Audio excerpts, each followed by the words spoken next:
one. So for people's time, we'll get started. If we have more people trickle in, that'll be fine. We'll also be posting these presentations on our TLC website under the New Faculty Institute. So thank you all for joining us. We're here today. My name's Andy Faber. I'm the director of the New Faculty Institute that's housed within the Teaching and Learning Center at K-State.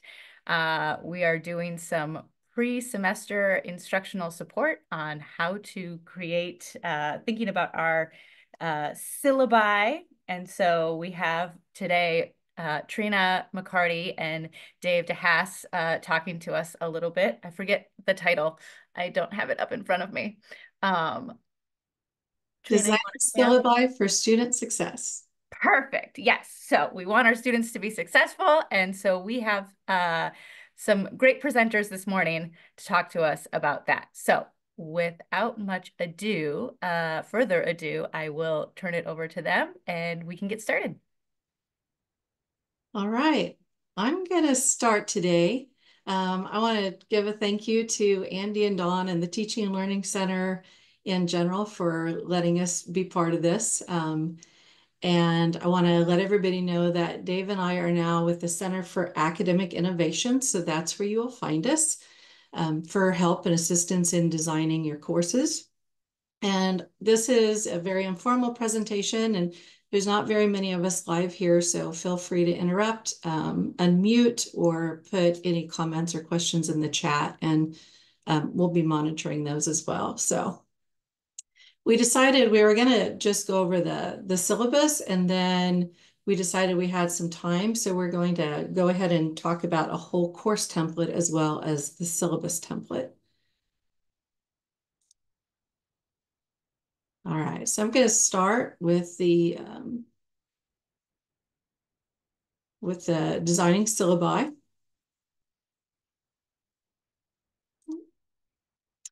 Okay, so first of all, I just want to talk about like the importance of the syllabus. I typically am working with a lot of online courses, and so the syllabus really has to intentionally be like such a piece of communication for the student to give them a lot of information. If you think about your syllabus, a lot of times, if you think about like a physical classroom, and if a student walks into a classroom, there's nobody in the room and there's a piece of paper on the desk. Like that's almost the way, you can compare that to a student coming into an online Canvas space. They don't really know what to do. They're looking for direction. So your syllabus, you want to kind of set the tone for the course. It seemed like in the past, when I was a student, then the syllabus seemed like a contract. I mean, it was a very formal document.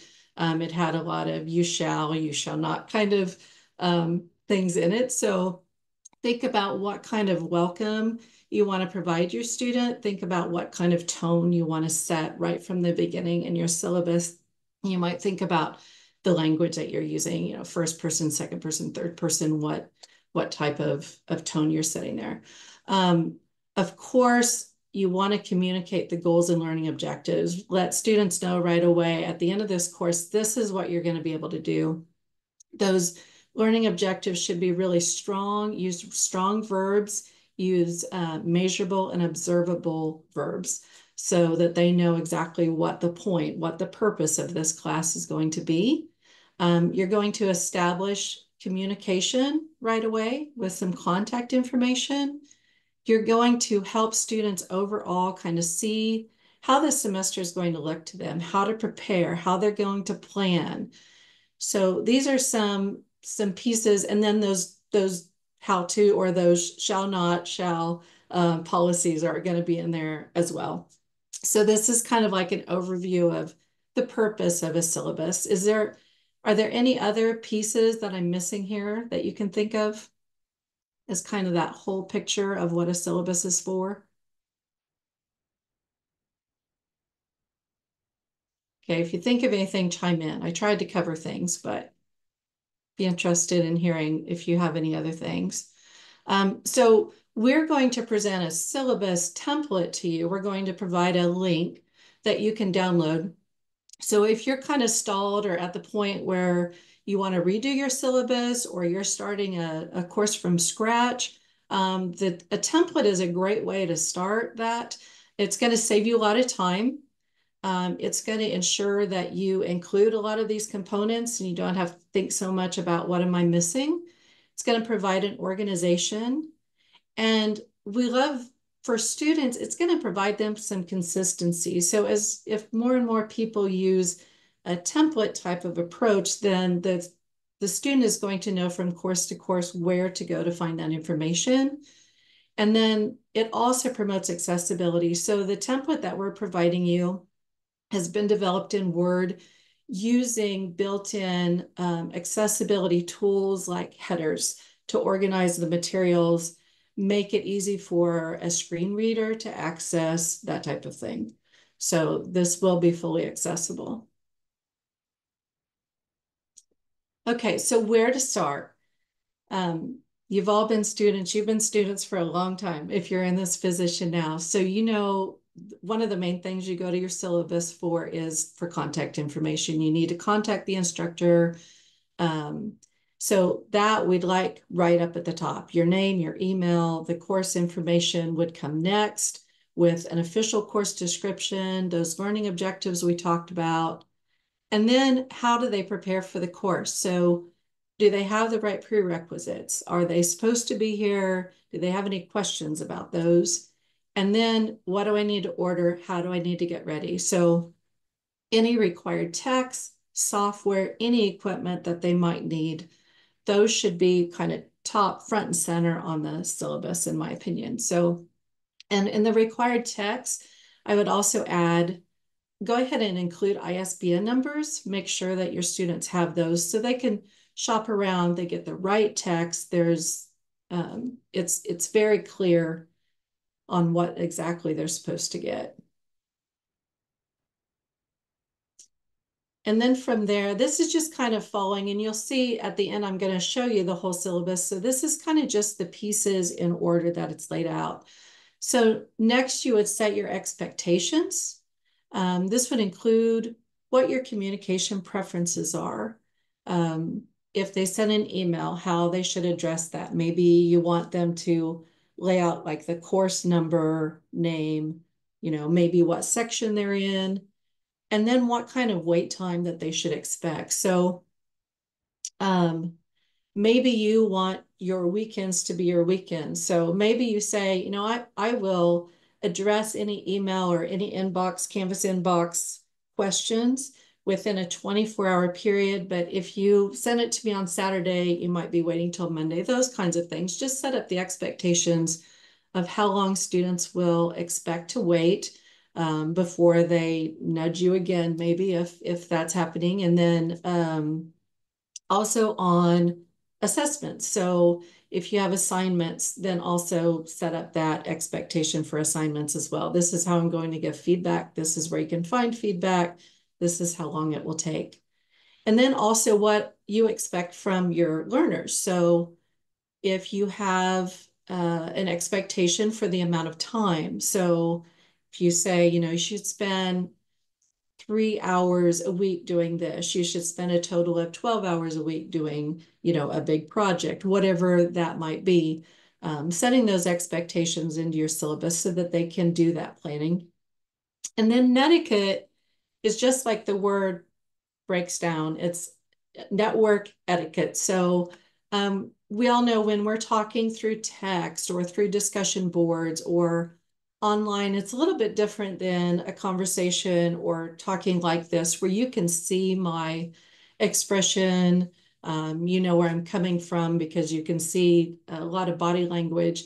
Netiquette talks about things like one of the most common is don't type in all capital letters because that's considered shouting. So it helps, again, setting expectations so the student knows what kind of environment you're setting up in those discussions and in those conversations online. And then this is kind of the whole grading section. Again, setting expectations. I use that word way too much, but I just feel like over communication in that Canvas online area can't happen enough. So The grading criteria would include your course schedule, which would include all the specifics about due dates, times. If you're in an online classroom, please remember to include time zone because that can be confusing. On your times, a lot of people set things, if you want them done by the end of the day, a lot of people set at 11:59 p.m. just because people get midnight and noon confused, sometimes the AM and the PM. So 11:59 p.m. is an exact time that doesn't offer, yeah, it's just clear.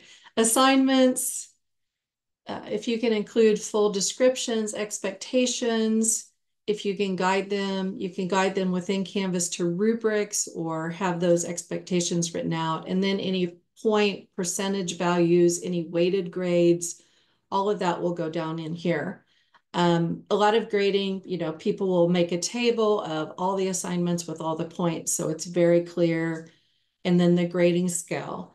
Some people put, I'm going to use the basic grading scale, but that can mean different things to different people. So if you have like a 90 to 100, and then I even encourage people to use decimals because sometimes those questions come up if there's a grade discrepancy of, what is 89.5? Is that an A? Is that a B? Where am I at there? So just as clear as possible. And then later missing policies and required syllabi statements. So later missing policies will probably go with your grading section. So if they have late or missing work, how are you going to handle that? If they want an excused exam or an excused assignment, what are the steps that they need to go through? How much lead time do they need to give? And then I think Don might be going through this in the next hour, but some of those extra components about if a student is late or missing, how to be empathetic and provide them the support that they need if they need to go beyond you. And then the required syllabi statements are the required syllabi statements set by the provost office, and there's a link in the template to those because we want you to update those each term. Those have been changing quite a bit lately. And so rather than putting those in your syllabi and forgetting those, really go back each term and update those, copy and paste those in. And then I think this is the last thing I have on the list is technology. So don't think that you have to be all things. And so if there's an IT, a technical issue, there are specialists over at the IT service desk that can handle that. Go ahead and refer them for tech support to that office. And you can do that by providing links within your syllabi. And then if you have any software, any kind of technology or materials that you're using, then also offer that support or possibly tutorials on those tools. Don't forget the library. Anytime, especially if you have any research or any readings, anything that you can work with your content librarian on, or any support that the library can give, even reserves, go ahead and put those in as well. And then just within Canvas, a lot of times I'll see instructors say, like, make sure you set your notifications to get notified of changes or something like that. So if you want a student to do that, go ahead and send them the help article of how they do that in Canvas. And if you need any help with that, Dave or I are very happy to find those links and share those with you. So there's a couple ways to access the course template. One way is to go in Canvas to the Commons area, which you'll find down at the bottom left. And then you can type in K-State course template, and that's one easy way to find it. And then we can also provide you a direct link to that as well. And then I'm going to go ahead and share the template as well. So this is what the actual template looks like. And, oops. So all those components we talked about, contact information, communication, expectation, introducing yourself, and going on to the course components. So this is what it looks like. And then we've tried to provide any material that should be customized. We bracketed, we've put in brackets like this for you so you can follow along and customize it for your purposes. So I'm going to stop there, ask for any questions. Anybody have any questions about that syllabus template, or maybe something that they include or don't include for specific reasons? I have a question. Okay. How can, I just thought about this. How can somebody get the course template, or can they, if they don't want to use, or how can they get the syllabus template if they don't want to use the course template? They can still, let me share again here. Maybe.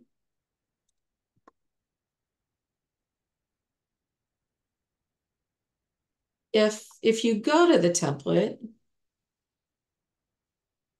you can either, and you can go through this as well, Dave, but when you go to the template, you can either import and download this whole template, or within files in the template, then you can find this syllabus template, and then it will allow you to download it right there as just one piece of the whole template. Thanks. We're working on getting a website set up for the Center for Innovation, Academic Innovation, and we will have better links at that time to direct you to the syllabus and get it from the website as well. We're working on that now. So there aren't any questions about the syllabus. I'm going to turn it over to Dave to talk about the course template. Thanks, Trina. And again, I'll just kind of mirror what she said. If you have a question regarding the template, the course template, or the syllabus template, or say that you're like, hey, I got this course coming up in 5 days, and I got a question about how groups work. So if you want to sneak in a Canvas question, we have time, so feel free to do that. But I'll go ahead and for now and start talking about the course template. And I'm going to go ahead and share my screen.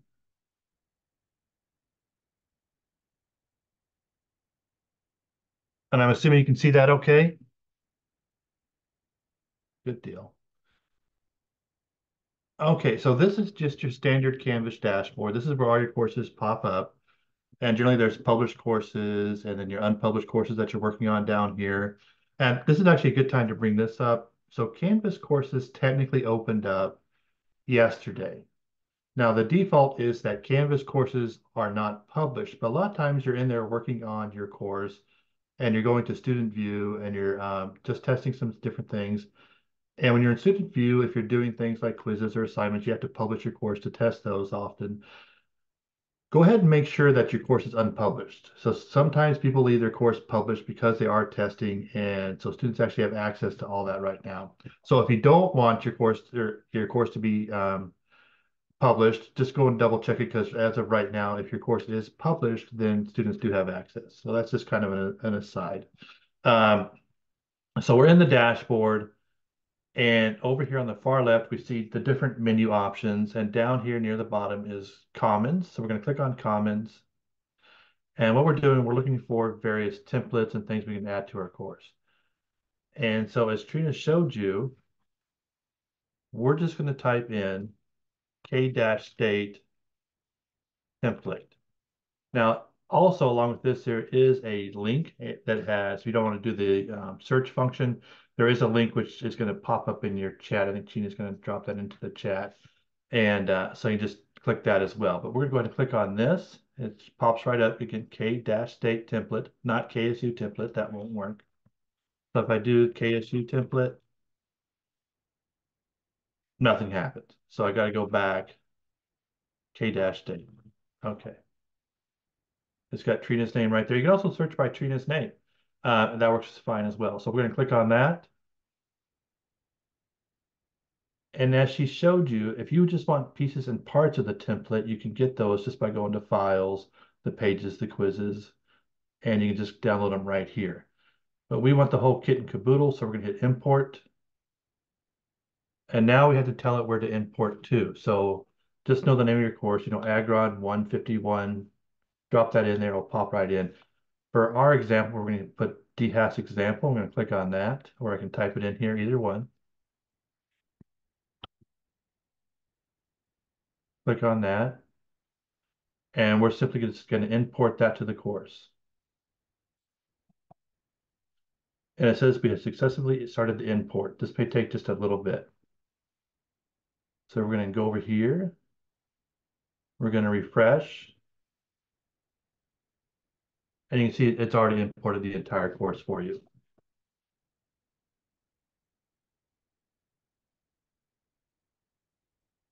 And so this is the template homepage. This is where the course begins. The template homepage has several aspects to it. Number one, it has recent announcements. We always like having the most recent announcement on the homepage. Initially that's going to be your welcome message.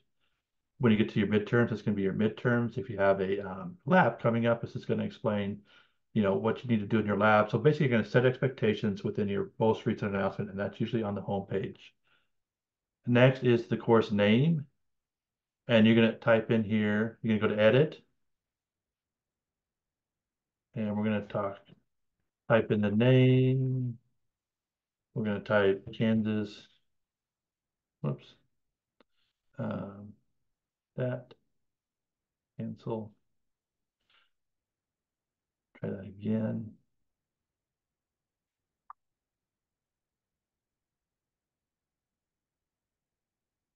Grade 1.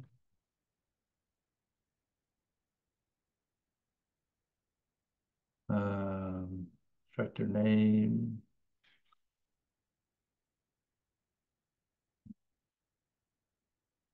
Yeah. And you can kind of see what I'm doing here. If you knock it off, knock the thing all the way out, then it doesn't take it. So you kind of have to just fool around with it. So Mary at ksu.edu. And you can kind of see that's how it works. And same way I can change this banner in the background. I'm just going to save it. And so this is a good time to bring up, when you're talking about templates, we're talking about just the organization of the course. We're not talking about the content of the course. The content is completely yours. You're going to make this course your own 100%. We're just talking about the architecture or the organization. We give students surveys every semester. And the one thing that keeps showing up over and over again is like, students say, I would just wish I could get into my class and I knew where things were. That they don't ask a lot. That's one of the things they do ask. They want to know how to get to the quizzes. They want to know how to get to the grades. They want to know what assignments are due, and they want expectations set. And so by using templates, you can accomplish all that, but it has nothing to do with the content. And we want to stress that because these are your courses 100%. And so when you have academic freedom to teach your course however you want to. And so we try not to move over into that area. All that we want to do is provide the architecture for your course. And so that's what we're talking about templates for. And so if we keep going down on the home page, you have a little welcome blurb, has little links to the most important things in your courses, which are your syllabus, your modules, your grades, your announcements, and your meet your instructors. So we try to get those 4 or 5 things on the home page. And so every time somebody comes to the home page and they want to look at the syllabus, instead of, sending out an email, hey, what does this do? Or how many points is this worth? It's right on the home page. As soon as they go to their course, they see syllabus in bold with a link onto it. And that just saves you a little time. So you can just refer students back. Hey, did you go to the homepage? There's a syllabus tab. Just click on that. That'll explain what you need to know. And so that's what the homepage looks like. And again, you customize it however you want to customize it. And then people like buttons, whether they're faculty, whether they're students, people like buttons. So we have a little start button here. And it goes right into your module page. And the module page is just basically a link page. This one has different resources for instructors. Now, I'm sure there's a lot of instructors, at KSU that's been teaching 20, 30 years. But there's some teachers that are new to KSU, or there's some teachers that are new to Canvas. And so we have here just kind of a list of resources about how Canvas works, about how to create announcements, about how modules work. And basically, they're just little videos like, okay, how do these modules work? So you go in here, this explains how modules work. And you come over here, how do I grade? Again, same thing. We talk about the grade book, we talk about the speed grader. So it's just kind of a nice little reference point for faculty. And then we have a little online course checklist. This is just a 3-page little checklist. And you can just run down this checklist. You can save it. You can, I know Andy and I like paper. And so I print this off and we actually we work with faculty to kind of do a little audit that they request of their course. Like, hey, can you look at my course and see how things are going? And when I do, I just print this checklist off and I work with faculty and we just go down the list. Like, you have a syllabus? Yes. Does the syllabus include the overview, the grading policy? Do you have a getting started module? Yes, we have a getting started module. And yes, it has this. And so we just go down this little list. And again, it's not, you've probably heard of Quality Matters, which is a great program. And if you have find out more information about that, go for it. But that and this are two totally different things.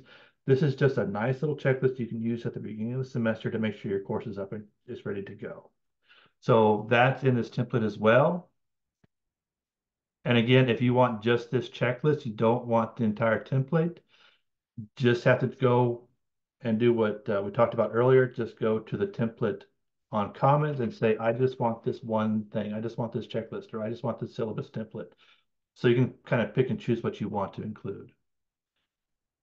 Okay. And then once you look at your resources, look at your course checklist, you go right into your start here. This is your first module. Your first thing in your start here or getting started module will be meet your instructor. And this is just a little blurb about what this is. And again, another little video about how to create your meet your instructor video. And you can see this just kind of goes on from there. Next is the syllabus. Here's the syllabus. There's the syllabus link. And then we go right into the template that Trina showed you earlier. And so you can kind of see it all kind of just blends together. We go back to modules. Now that's the getting started module. Now we actually go to the first course module. And courses modules usually include 4 or 5 things. That includes the content page, your videos, your lectures, your reading, so on and so forth, an assignment or an assessment, one of the two, and a quiz and a discussion. So most modules, not all, that again, you're the one creating the course. We just provide architecture. So you have to decide what most modules include, but most include 4 or 5 things. A lot of times, people include little activities, just something that students can do to kind of take their mind off things or to kind of reset the mind. The mind needs reset every 15, 20 minutes. So if you put an hour-long video in there, you're going to lose them after the first 20 minutes. If you put a long assignment or a quiz, for example, but you need to get their headspace back into the right spot, people put activities in. It could be a crossword puzzle. It could be a cute video. It could be Andy uses VoiceThread. It could be something that's kind of on the topic of the module, but it's usually not graded. Just something kind of fun and interesting that's on topic, but that's a little more, again, just to reset the mind. And so a lot of times people add those to your module as well. So if you include the content, the assignments, the quiz, the discussion, and a little activity, and you're good to go. Regarding the the module or the course itself, I'm going to look at one quick thing. I'm going to go to settings. And before I do that, does anybody have any questions? This is a lot of information in a short amount of time. But again, this is being recorded and you have access to all this stuff after the program is over. But does anybody have any questions at this time? Okay, great. And Can so, I jump yeah, in with just a comment real quick, Dave? sure. Just regarding modules, because one of the things that I wanted to point out is that modules looks really different depending on what type of course. And so for my online courses, my modules are pretty robust and have a lot of information and a lot of different activities and things that students are going to be doing. For my in-person courses, typically, a lot of times they might just have their like weekly objectives. I do my modules by week, and so it'll have like weekly agenda and objectives. It'll have a list of what my objectives are for the week, what assignments students have to do or what they're expected to do. But if there's not something that they have also a lot of our students have like an external tool where they do their assignments. And so there's nothing in Canvas for them to do. So I'll post the PowerPoints for class and the objectives, but that's it. And so I think just reminding everyone that if you don't have multiple things, that doesn't mean you're doing it wrong. It just depends on kind of what your course looks like. Thank you. That's a great point. Um, yeah, this little is designed mostly for online courses. But what Andy said can't be, yeah, that's fantastic. Thank you, Andy. And actually, I'm glad you said that because that's one thing we could put in here, this example module, and I probably should. The first thing, like we go to a page, we're going to create a page, and you just type in weekly objectives. Oops. Wrong button. We'll just move that right there on top. And we just put that right there on top. That's a great point. Thank you so much. And so that's basically kind of what the template looks like and what it does. And then as far as the course that's going to be starting next week, there's some things I want to just touch base real quick on. Is that for some reason, we go to settings, which is the far left tab. Here is where, go back to home page. It says DeHass example as the name of your course. If we go down to settings, maybe have this really long course name or has a lot of numbers or identifiers, but you don't want that up on your homepage. You want to have the name of your course or something that you use. So we're just going to type, we said, Kansas um, rocks. And so we're going to call the course, that's what we're going to call the course. And so now then we go the homepage. You can see we changed the name of the course on your homepage. So again, you can personalize it a little bit that way. And this is just use an image that students can find your course, just kind of create one or grab one off um, your files or however you want to do it. But you can drop in an image here so that way your course kind of stands out from other courses and students can find it easily on their dashboard.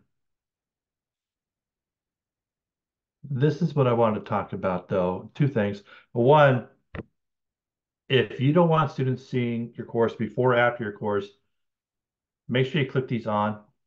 So if you're in a course and you don't want students, not that they would do this, share your quizzes from semester to semester, make sure you click on the restrict the students from viewing the course after the term date. If they want to download the quizzes, they will anyway, but it's something to consider. If you ever run out of space, you have a lot of videos or a lot of heavy files, get a hold of Trina and I. If you get some error code that says, hey, I can't download, and we can add some more space for you for your course. Most importantly, though, are these little sections right down here. Because when you first start your course, this is how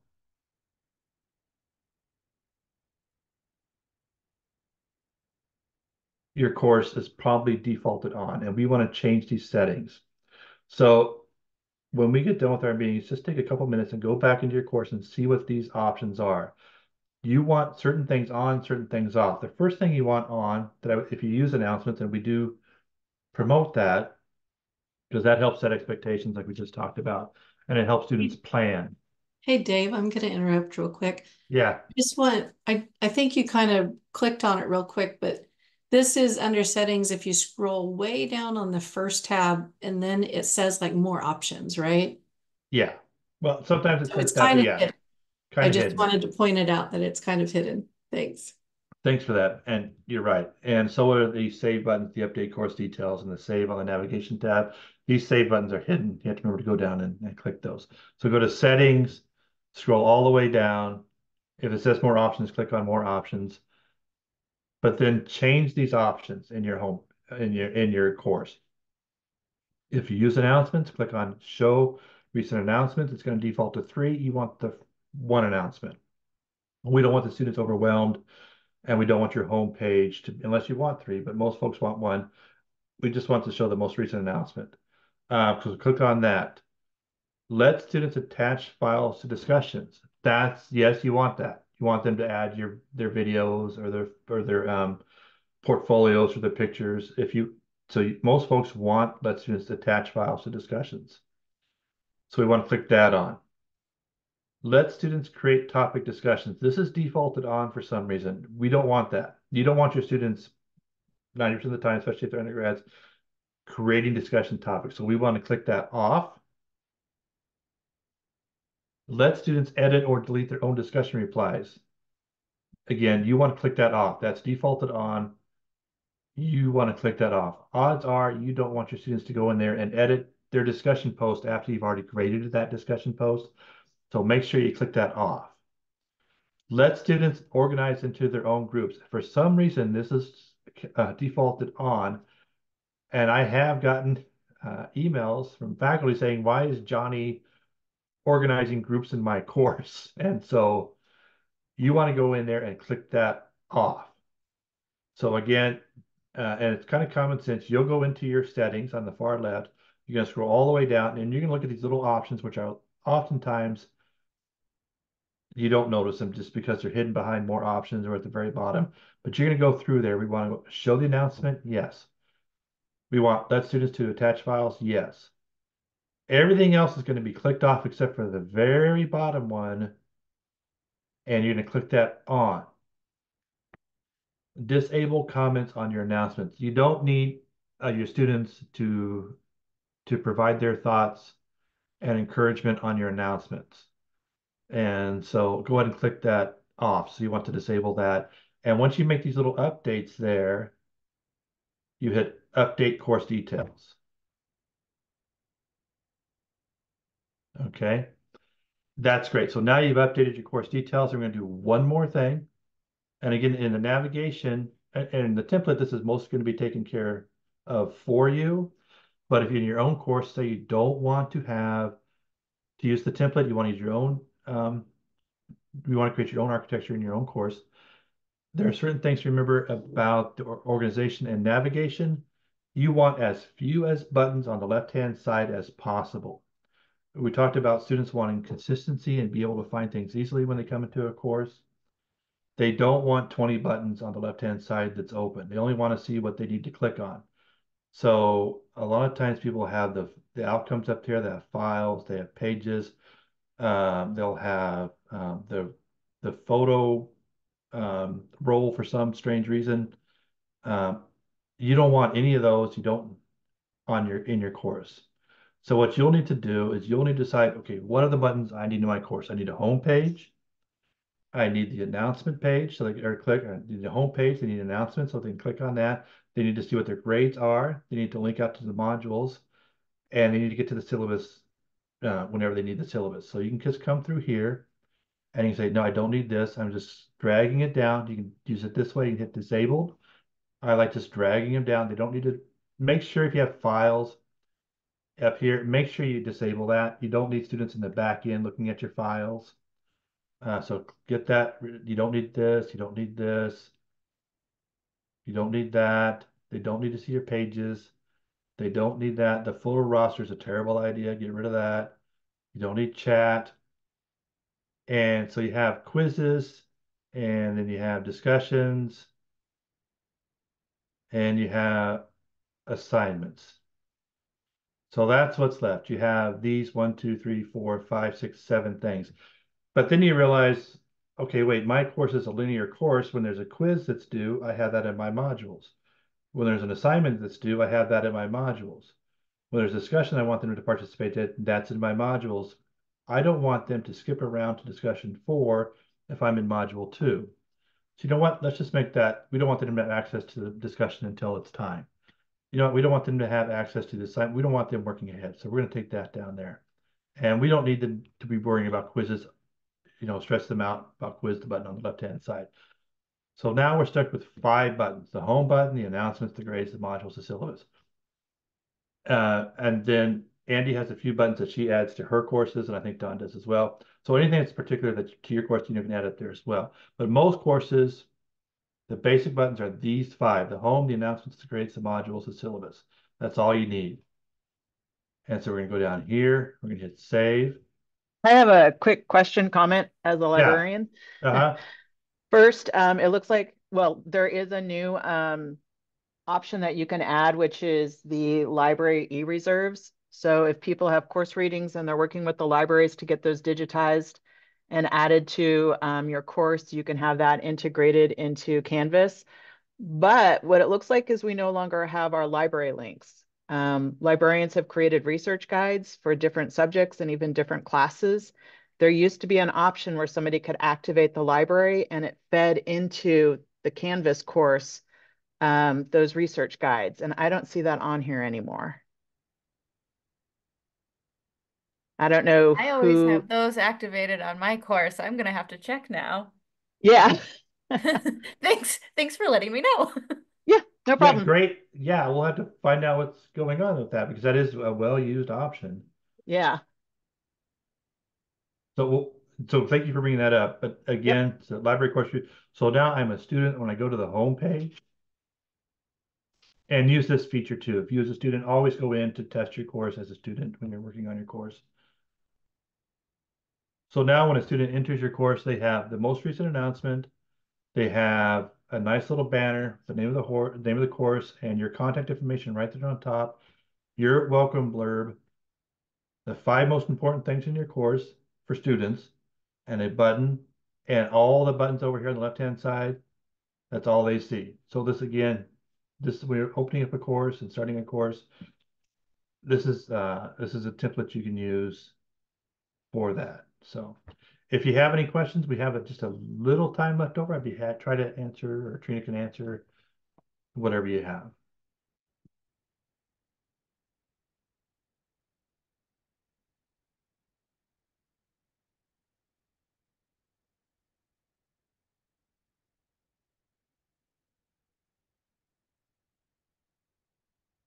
Great. And again, all these resources are available. This is being recorded, so please feel free. Oh, I got some. I'm just reading the chat here real quick. All these resources are available to you. This is again being recorded. And then, as Trina explained, you can go to that Commons, which is right down over here. Type in that K-state, K-state template. And if you just want one piece of the template, not all of it, you can just download it from right there. And last but not least, if you just go to gcid@ksu.edu, just ask us a question. And we're also available on Teams. We don't do tickets, thankfully.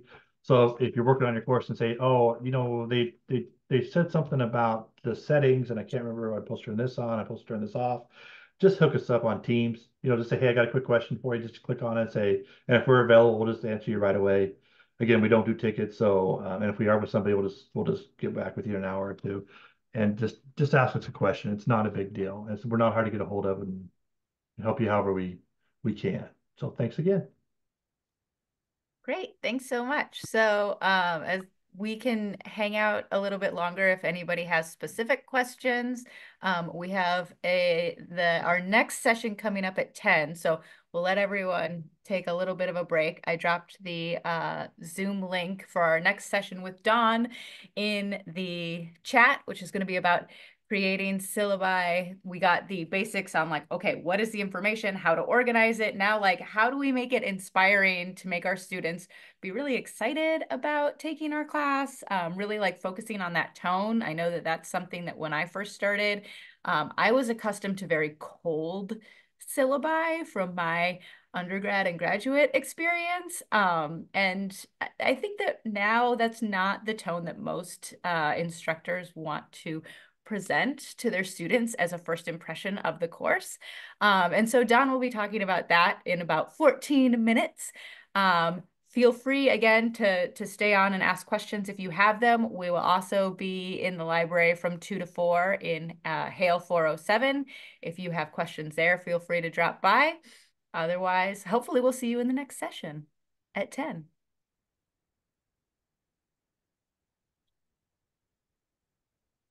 Thanks again.